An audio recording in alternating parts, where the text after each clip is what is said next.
So I'm just taking the red differential out and just want to check it,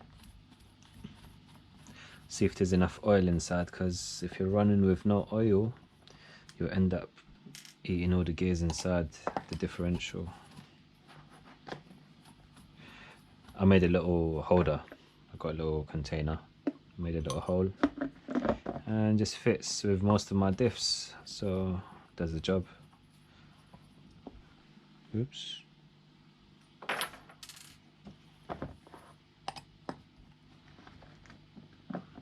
Oh, and see how empty that is.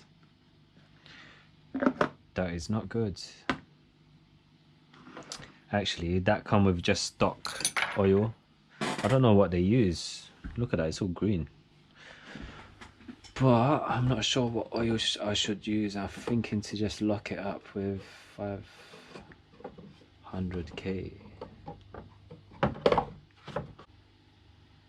I'll try 1000k. 100,000. I'm just gonna top it up, guys. I'm not gonna clean that out.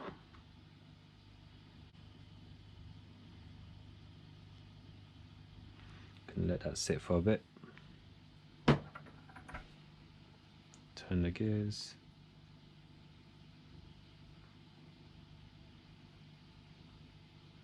After a while, little bubbles appear.